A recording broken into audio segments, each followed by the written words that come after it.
Muy buenas tardes, mis amados hermanos.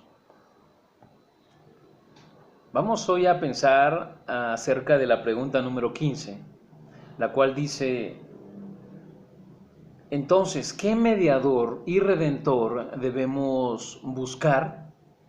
La respuesta es: uno que sea el verdadero hombre y perfectamente justo, y que sea más poderoso que todas las criaturas.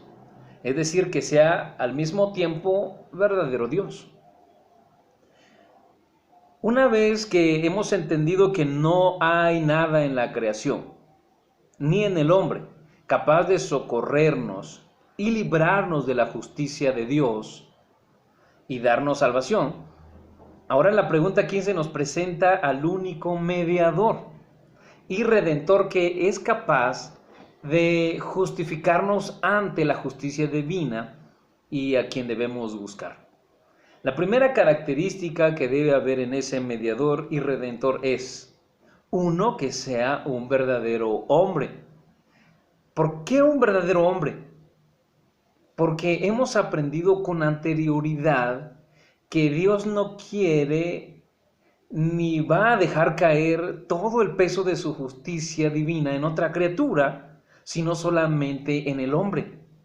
Pues solo Dios ha hecho al hombre responsable de toda la obra de sus manos. Por eso fue necesario que Dios Hijo se hiciera hombre para tomar nuestro castigo. La predicación del apóstol Pablo da evidencia que Jesucristo nació del linaje de David según la carne. Leemos en Romanos 1:3, donde Pablo dice acerca de su Hijo nuestro Señor Jesucristo, que era del linaje de David según la carne.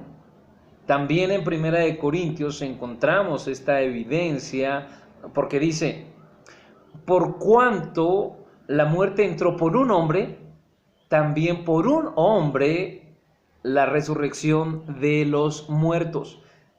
Dense cuenta cómo Pablo coloca a Cristo Jesús como un verdadero hombre, al igual que Adán. Pero Cristo Jesús, a diferencia de Adán, solo Él es capaz de levantar de los muertos a los que creen en Él. Así mismo, Hebreos 2:17 afirma lo que Pablo dice: por lo cual debía ser en todo semejante a sus hermanos, para venir a ser misericordioso y fiel sumo sacerdote en lo que a Dios se refiere, para expiar, escuchen bien, para expiar los pecados del pueblo.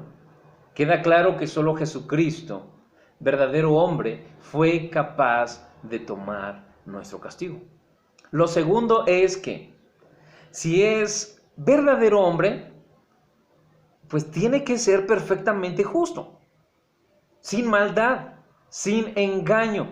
De lo contrario, no sería capaz de cumplir la perfecta justicia de Dios y tampoco librarnos de la ira venidera. Isaías 53:9 nos dice: y se dispuso con los impíos su sepultura, mas con los ricos fue en su muerte, aunque nunca hizo maldad ni hubo engaño en su boca. Segunda de Corintios también dice en el capítulo 5, versículo 21, al que no conoció pecado, por nosotros lo hizo pecado, para que nosotros fuésemos hechos justicia de Dios en él. Entendemos entonces que toda la ira de Dios recayó sobre Cristo, la cual debió recaer sobre nosotros como humanos. A causa de nuestras injusticias, para que de esa manera nosotros fuéramos hechos o declarados justos delante de Dios. Aquí vemos la doctrina de la justificación, que más adelante estaremos recordando o conociendo en temas posteriores. Una referencia más lo encontramos en Hebreos capítulo 7, versículo 26, que dice: porque tal sumo sacerdote nos convenía, santo, inocente, sin mancha, apartado de los pecadores y hecho más sublime que los cielos. Así es el Señor, pues solo Él es el único que puede rescatarnos de la ira venidera, como se ha dicho, y librarnos de la condenación eterna. Y por último, hermanos, dice la respuesta, que sea más poderoso que todas las criaturas, es decir, que sea al mismo tiempo verdadero Dios. Isaías capítulo 7 versículo 14 dice, por tanto, el Señor mismo os dará señal. He aquí que la Virgen concebirá y dará a luz un hijo. Y dice, y vuelve a decir entonces, y llamará su nombre Emmanuel. Esto nos aclara el por qué Jesús será llamado Emmanuel, que significa Dios con nosotros. Entonces, siendo Dios verdadero, Él es el único que puede salvar. Que fuera de Él, hermanos, no hay salvación. No hay quien salve. Isaías vuelve a hablar sobre la niñez de Jesucristo, profetizando muchos años antes, y también habla del derecho que Él tendría como hijo y la autoridad que Él también había de tener como Dios mismo. Pues dice, Isaías 9:6, porque un niño nos es nacido, hijo nos es dado, y el principado sobre su hombro, y se llamará su nombre admirable consejero, Dios fuerte, Padre eterno, príncipe de paz. Asimismo, Jeremías 23:6 dice, en sus días será salvo Judá, e Israel habitará confiado. Y este será su nombre con el cual le llamarán Jehová justicia nuestra. En otras palabras, el Señor es quien nos justifica, dando a conocer que solo Dios puede librarnos de toda culpabilidad, porque Él es Dios.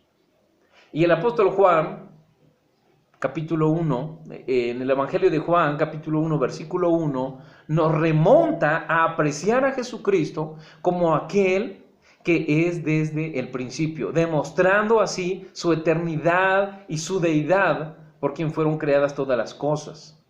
Pues nos dice, en el principio era el Verbo, y el Verbo era con Dios, y el Verbo era Dios. Hermanos, busquemos pues, no a la criatura, la cual es desde esta realidad creada y temporal, sino solamente al que es verdadero hombre para tomar nuestro lugar, al que es perfectamente justo para librarnos de la ira venidera, y al que es todopoderoso Dios para interceder y redimir a su pueblo del pecado. A Dios sea la gloria. Amén.